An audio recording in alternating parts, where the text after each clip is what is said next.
daily 228 nuuf kennaa nuti immoo price nuti invest goonu birrii 800 recharge goona jechuudha akkuma argitan.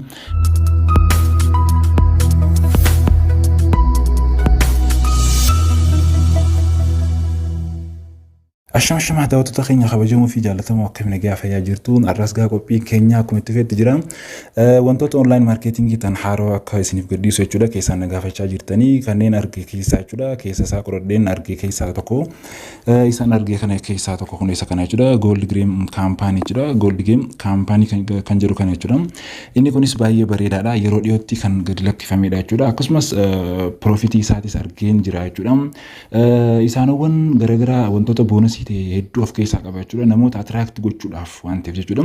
Wanta nan isin gorsu keessaa inni tokko wanta haaraa ta'e tokko isinis attract jalatti godhamuu qabdu maaliif wanti tokko yeroo jalqabee eegalu invest heddummeessa waan ta'eef investii sana fudhachuudhaaf jechuudha isin investii xiqqaa tokkoon eegaluu qabdu erga eegaltanii wantoota argamu hedduu argattan waan ta'eef jechuudha yeroo gabaabaa keessatti profitability ta'uu dandeessu jedheen abdaddaa jira. Kanaaf har'aan qophiin an qabadhee waa'ee isaa ibsu osoo hin taane akkaataa ittiin galmaa'an irraa isiniif qabachuu barbaada jechuudha. Wantoota isaa hunda adeemsaan tokko tokkoon jechuudha comment jalatti naaf barreessaa wantoota isin dhibee fi wantoota irra deebiin barbaaddan hunda isaa tokkoon isiniif ibsuun barbaada waan ta'eef kanaaf yeroo galmooftan jechuudha chaanaalii koo Ashaamteeks keessa seentanii jechuudha argachuu dandeessu yeroo kana as yeroo takka cuqaastu jechuudha yeroo piinii kana jechuudha piinii kana yeroo takka cuqaaftan isuma sana isin geessaa jechuudha yeroo kana liinkii isa jalaa kana asirra jiru kana yeroo takka cuqaastu jechuudha. Erga akkanatti cuqaastanii wantoota guutamuu qabutu jira jechuudha. By the way ammas wantan isinitti himu keessaa inni tokko inni kun baankiiwwan garagaraati wajjin connection qaba jechuudha. Baankiiwwan garagaraa hedduu wajjin wal ta'anii galmeessuu dandeessa jechuudha. Kun yeroo jalqaba seentan akkanatti nuuf seenaa jechuudha. GOLDGEM jechuudha. Asirratti yeroo galmeessan jechuudha asirraa yeroo eegaltan duwwaa sagaleen irraanfatina asirratti wanta takka kan isin himu jechuudha. Namoonni sagal jee eegalaa jechuudha. Inni kun duwwaa sagal jettee yoo eegalte malee hin hayyamu jechuudha. Kanaaf yeroo kana bilbila keessan keessatti barreeffattu akkasuma paaswordii keessan isaanowwan lamaan asitti argitan kana jalatti barreessitu jechuudha. Erga kana barreessanii wanti tuqamu tokko illee hin jiru jechuudha. Isa kanas akkasumatti dhiifattu asumarratti submit kan jedhu kana cuqaastu jechuudha. Submit bakka jedhu kana cuqaastu jechuudha. Submit erga cuqaastanii inni akkasumatti haarootti bakka tanatti isin fida jechuudha. Namoonni aappii daawunlood godhachuu barbaadanis asumaan bifa kanaan aappii daawunlood bakka jedhu kana cuqaastanii daawunlood godhachuu dandeessu. Yeroo seenuu barbaadan bilbila keessan akkasumas paaswordii yeroo ammaa kana itti galchitan haaroo sana itti galchitu jechuudha. Kanaaf bifa kanaan galmee keessan xumuruu dandeessu gabaabumatti jechuudha. Namoonni jechuudha yeroo galmooftan booda paaswordiin isin dide yoo kan jiraattan taate keessaan na dubbisaa jechuudha. Description jalaan isiniif kaawaa jechuudha. Description jalaan na dubbistanii paaswordii dagachuu keessan naaf ibsitan anis manaajara isin geesseen jechuudha. Manaajara wajjin connection akka isiniif sirreessu isiniif taasisaa jechuudha. Kanaaf jechuudha galmeen haala kanaan galmeessitu jechuudha. Galmee kan erga xumuree wantoota keessa jiran kan galmeessu qabdan kan biraa jira jechuudha. Akka sana isin argisiisuu barbaada jechuudha. Wantoota kunis akkuma INP Grace Farm jechuudha wantoota baname keessaa inni tokko isa kana jechuudha. Keessattuu jechuudha wantoota boonasii ta'an argattan hedduun as keessa jiru jechuudha. Boonasiiwwan as keessa task boonasii jira. Task boonasii kana keessa yoo seentanis ni argattu jechuudha. Inni kun task boonasiin keessattuu lucky draw kan jedhu kana namoota yoo affeertan kan argattanidha jechuudha. An fakkeenyaaf namoota affeereen jira. Yeroo kana go kan jedhu kana cuqaase yeroo takka jechuudha. Go kan jedhu kana yeroo takka yeroo cuqaasu jechuudha. Drawing kana jechuudha. Start naaf godha jechuudha. Birriin chance dha jechuudha. Kun probability keenya. Kunoo tigaa chancing koo birrii 3 jedhee naaf eegalee akkasumas hedduun qaba waan ta'eef ammallee start godheen eegaluu danda'a jechuudha. Kanaaf lucky drawing kun invite namoota godha. Namoota yeroo affeertan chance hedduu qabdu birrii 3 5 10 chance isiniif argama jechuudha. Kanaaf wanta tokko keessaa inni tokko kana lucky draw boonasiin hedduu of keessaa qaba. Boonasii hedduu of keessaa qaba. Keessattuu namoota affeeraa isiniin jedha. Namoota affeeraa kan yeroo investors godhuun malettu wantoota hedduu argattu jechuudha. Kanaaf ammas free cash kan jedhu kana jira. Kunis wantoota koodii nuuf kennamantu jira yeroo yeroodhaan jechuudha. Isa kanan seennee argachuu dandeenya. Wantoonni biraa ammas order kan jedhu kana keessa yoo seentan wantoota argattan kan biraatu jira jechuudha. Order kan jedhu kana. Order kan jedhu kana by the way ammas kun kan birrii 2500 ture isiniif xiqqaatee jira jedhanii advertise godhu jiran jechuudha. Discountii qaba jechuudha. Inni kunis yoo bitachuu barbaaddan inni biraa kun isa kana jechuudha. Yeroo kun amma kun birrii 100 jechuudha.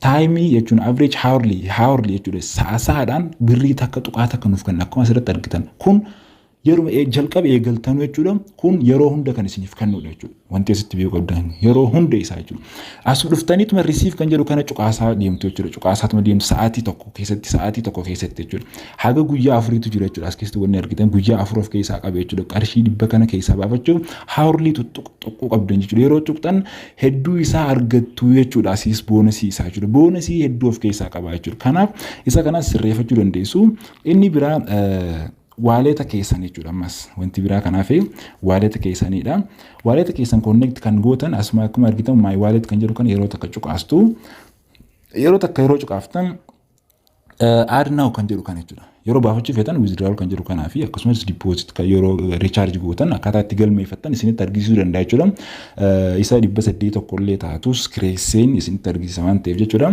goldii sana jechuudha kireeffachuudha amma kan isinitti argisiisu add now kan jedhu kana jechuun add mobile wallet keessan yookaan accountii mobile baankii keessanii kan itti galmeessanidha jechuudha ani gaa akkuma galmeessanneen qaba jechuudha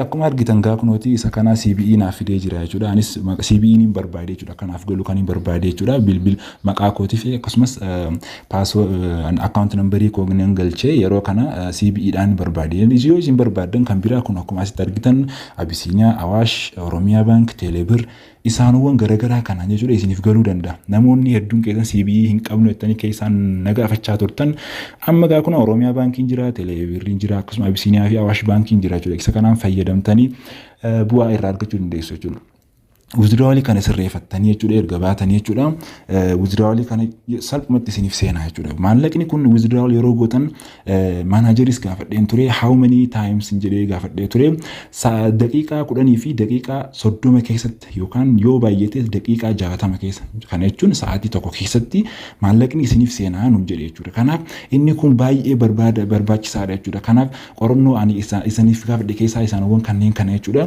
baay'ee barbaachisaadha inni kun yeroodhaaf jechuudha waan ta'eef yeroon jedhu haaraa waan ta'eef jechuudha wanta invest godhu hedduu waan qabuuf nutis investii keenya xiqqaa tokko invest goonee baay'ee irraa argachuu dandeenya namoonni maanajerii fi akkasumas guruupiiwwanii fi chaanaalii isaanii argachuu barbaadan customer service kan jedhu kana yeroo takka cuqaastu customer service kana kun akkuma argitan WhatsApp service taayimii kun WhatsApp kanaan argattu jechuudha maanaajeriidha gruupii immoo kunooti telegiraamiidhaan argattu jechuudha telegiraamiidhaan seentanii irraa fayyadamuu dandeessu jechuudha kanaaf bifoota kanaan jechuudha seentanii bu'aa irraa argachuu dandeessu tiimii keessanis akkasumas invite friend gochuudhaaf kunooti koopii isa gadii kana jechuudha koopii isa gadii kana yeroo takka koopii gootu ergasii jechuudha namoota galmeessuu dandeessan galmeessitu jechuudha isaanowwan ammas share yookaan social media isaanii hordofuudhaaf isaanowwan asii gadii kana qabu telegiraamas qabu kanneen kana keessa seentanii jechuudha isaan hordofuu dandeessu jechuudha